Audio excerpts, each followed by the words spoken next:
Membership data ಅಥವಾ ಯಾವುದೇ ಒಂದು ಮಾಡಿಲ್ ಲೋನು ಡೆಪಾಸಿಟ್ ಈ ಶೆಡ್ಯೂಲ್ಸ್ಗಳು ಏನು ನಾವು ಅಪ್ಲೋಡ್ ಮಾಡ್ತೀವಿ ಬಲ್ಕ್ ಅಪ್ಲೋಡಲ್ಲಿ ಅದನ್ನ ಪ್ಯಾಕ್ಸ್ ಸಿ ಒ ಆದವರು ಕರೆಕ್ಟಾಗಿ ಇದೆಯೋ ಮಾಹಿತಿ ಇಲ್ವೋ ಅಂತ ಹೇಳ್ಬಿಟ್ಟು ಹೇಗೆ ವೆರಿಫೈ ಮಾಡಬೇಕು ಅಂತ ಈ ವಿಡಿಯೋ ನೋಡೋಣ. ನೀವು ಡೇಟಾ ಎಲ್ಲ ಅಪ್ಲೋಡ್ ಆದಮೇಲೆ ಈಗ ಕೆಲವೊಂದು ಪ್ಯಾಕ್ಸ್ ಮೆಂಬರ್ಶಿಪ್ ಲೋನ್ಸ್ ಮತ್ತು ಸೇವಿಂಗ್ ಡೆಪಾಸಿಟ್ ಹಾಗೂ ಟರ್ಮ್ ಡೆಪಾಸಿಟ್ ಪಿಗ್ಮಿ ಡೆಪಾಸಿಟ್ ಕೆಲವ್ರ ಹತ್ರ ಇರುತ್ತೆ, ಕೆಲವ್ರ ಹತ್ರ ಇರಲ್ಲ. ಸೊ ಮೇಜರ್ ಆಗಿ ನಾವು ಇದೇನೇನು ಅಪ್ಲೋಡ್ ಆಗಿದೆ ಅಂತ ನೋಡೋದಕ್ಕೆ ಇಲ್ಲಿ ಕೊನೆಯಲ್ಲಿ ರಿಪೋರ್ಟ್ ಅಂತ ಒಂದು ಆಪ್ಷನ್ ಇದೆ ನೋಡಿ.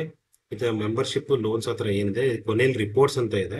ರಿಪೋರ್ಟ್ಸ್ ಅಲ್ಲಿ ಪುನಃ ರಿಪೋರ್ಟ್ಸ್ ಅಂತ ಕ್ಲಿಕ್ ಮಾಡಿದ್ರೆ ವೆರಿಫಿಕೇಶನ್ ರಿಪೋರ್ಟ್ಸ್ ಅಂತ ಬರುತ್ತೆ. ವೆರಿಫಿಕೇಶನ್ ರಿಪೋರ್ಟ್ಸ್ ಮೇಲೆ ಕ್ಲಿಕ್ ಮಾಡಿದ್ರೆ ನಮ್ಮ ಪ್ಯಾಕ್ಸ್ ಅಂದ್ರೆ ನಿಮ್ಮ ಸಂಬಂಧಿತ ಪ್ಯಾಕ್ಸ್ಗೆ ಯಾವ್ಯಾವ ಡೇಟಾ ಅಪ್ಲೋಡ್ ಆಗಿದೆ ಅಂತ ಇಲ್ಲಿ ತೋರಿಸುತ್ತೆ. ಅಂದ್ರೆ ಯಾವ್ಯಾವ ಪ್ರಾಡಕ್ಟ್ಸ್ ಅಲ್ಲಿ ಕಸ್ಟಮರ್ ಅಂತ ಅಂದ್ರೆ ಮೆಂಬರ್ಶಿಪ್ ಡೇಟಾನ ಅಪ್ಲೋಡ್ ಆಗಿದೆ, ಪ್ಲಸ್ ಸೇವಿಂಗ್ ಡೆಪಾಸಿಟ್ ಅಂದ್ರೆ ಎಸ್ ಬಿ, ಎಫ್ ಡಿ, ಆಮೇಲೆ ನಾರ್ಮಲ್ KCC, MTL. ಸೊ ಈ ತರ ಇಷ್ಟು ಪ್ರಾಡಕ್ಟ್ಸ್ ಇದನ್ನ ಬಲ್ಕ್ ಅಪ್ಲೋಡ್ ಅಲ್ಲಿ ಅಪ್ಲೋಡ್ ಮಾಡಲಾಗಿದೆ. ಇದನ್ನ ಹೇಗೆ ವೆರಿಫೈ ಮಾಡಬೇಕು ನೀವು ಇಂಡಿವಿಜುವಲ್ ಆಗಿ ಅಂತಂದ್ರೆ ಪರ್ಸನಲ್ ಡೀಟೇಲ್ಸ್ ವೆರಿಫೈ ಅಂತ ಹೋಗಿ ನೀವು ಇಲ್ಲಿ ತೋರಿಸುತ್ತೆ total records captured, total records pending for verification ಅಂತ. ಇಲ್ಲಿ ಒಂದೊಂದೇ ಮ್ಯಾಚ್ ಅಂತ ಸೆಲೆಕ್ಟ್ ಮಾಡಿ ನೀವು ಕನ್ಫರ್ಮ್ ಮಾಡಿದ್ರೆ ಅದು ವೆರಿಫೈ ಆಗುತ್ತೆ. ಇನ್ನೊಂದು ವಿಧಾನ ಏನಂತಂದ್ರೆ ನೋಡಿ ರಿಪೋರ್ಟ್ಸ್ ಇದೆ. ಇಲ್ಲಿ ರಿಪೋರ್ಟ್ಸ್ ಅಲ್ಲಿ ಮೆಂಬರ್ಶಿಪ್ ಅಪ್ಲೋಡ್ ಆಗಿದ್ರೆ ಮೆಂಬರ್ಶಿಪ್ ಮೇಲೆ ಕ್ಲಿಕ್ ಮಾಡಿ ಪರ್ಸನಲ್ ಡೀಟೇಲ್ಸ್ ಮೇಲೆ ಕ್ಲಿಕ್ ಮಾಡಿದ್ರೆ ಈ ತರ ಒಂದು ನಮಗೆ ಯಾವ್ದು A type, B type, C type ಯಾವ್ದಿದೆ ನಾವು ಎಲ್ಲ ಆಲ್ ಅಂತ ತಗೊಂಡ್ರೆ ಎಲ್ಲಾ ರಿಪೋರ್ಟ್ ತಗೋಬಹುದು.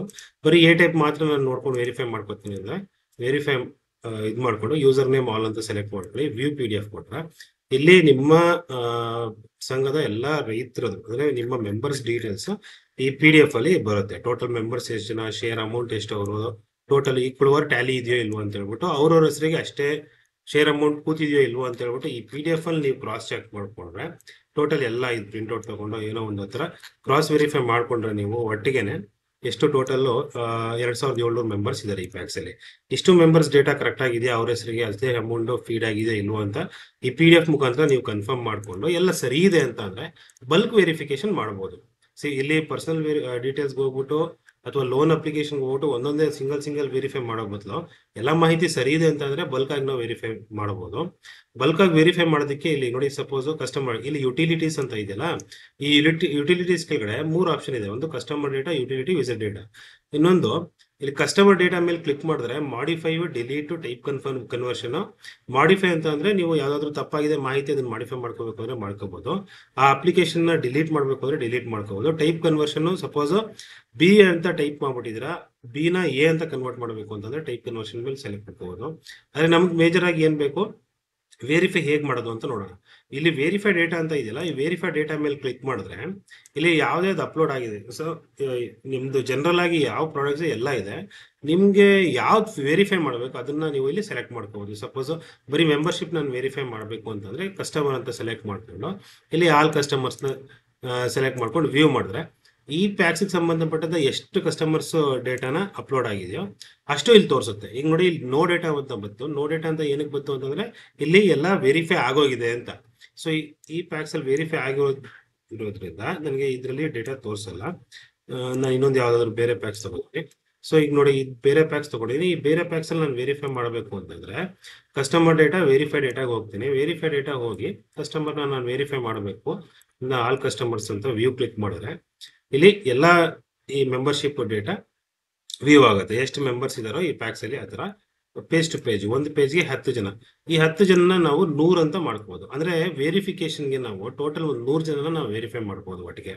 ಸೊ ಮ್ಯಾಕ್ಸಿಮಮ್ ಇದೆ 100 ಜನ. ಟೋಟಲ್ 1000 ಜನ ಇದ್ರೆ ಒಂದು 10 ಶೀಟ್, ಇಲ್ಲಿ 100 ಜನ, ಒಂದು ಶೀಟ್ ಅಲ್ಲಿ 100 ಜನ, ಈ ತರ 10 ಶೀಟ್ ಬರುತ್ತೆ. ಈಗ 1600 ಮೆಂಬರ್ಸ್ ಇದಾರೆ ಈ ಪ್ಯಾಕ್ಸ್ ಅಲ್ಲಿ ಅಂತ ಅಂದ್ರೆ 16 ಪೇಜ್ ತೋರಿಸ್ತಾ ಇದೆ. ಸೊ ಇದನ್ನ 100 ಅಂತ ಸೆಲೆಕ್ಟ್ ಮಾಡ್ಕೊಂಡು ಸೆಲೆಕ್ಟ್ ಆಲ್ ಅಂತ ಇದೆಯಲ್ಲ, ಈ ಸೆಲೆಕ್ಟ್ ಆಲ್ ಅಂತ ಮಾಡಿ ಈ 100 ಜನ ಮೇಲೆ ವೆರಿಫೈ ಅಂತ ಕ್ಲಿಕ್ ಮಾಡಿದ್ರೆ ಈ 100 members verify data verify successfully ಅಂತ ಬರುತ್ತೆ. ಇದನ್ನ ನೀವು ಇಲ್ಲಿ ಕನ್ಫರ್ಮ್ ಮಾಡ್ಕೋಬಹುದು. ಪರ್ಸನಲ್ ಡೇಟಾ ವೆರಿಫೈಗೆ ಹೋದ್ರೆ ಇಲ್ಲಿ ನೋಡಿ ಇಲ್ಲಿ ತೋರಿಸುತ್ತೆ ಟೋಟಲ್ ಇವ್ರ ಹತ್ರ ಇರೋದು total records 1575. So pending for verification 1475. ಈಗ ಟೋಟಲ್ ರೆಕಾರ್ಡ್ಸ್ 100 ವೆರಿಫೈ ಆಗಿದೆ ಅಂತ. ಸೊ ಇದೇ ರೀತಿ ಯಾವ ಪ್ರಾಡಕ್ಟ್ ನೀವು ಅಪ್ಲೋಡ್ ಆಗಿದೆಯೋ ಆ ಪ್ರಾಡಕ್ಟ್ ನ ವೆರಿಫೈ ಮಾಡ್ಕೊಂಡು ಹೋಗ್ಬೋದು. ಕಸ್ಟಮರ್ ಡೇಟಾ ಯುಟಿಲಿಟೀಸ್ಗೆ ಹೋಗ್ತೀರಾ, ಕಸ್ಟಮರ್ ಡೇಟಾ ಹೋಗ್ತೀರಾ, ವೆರಿಫೈ ಡೇಟಾ ಹೋಗ್ತೀರಾ.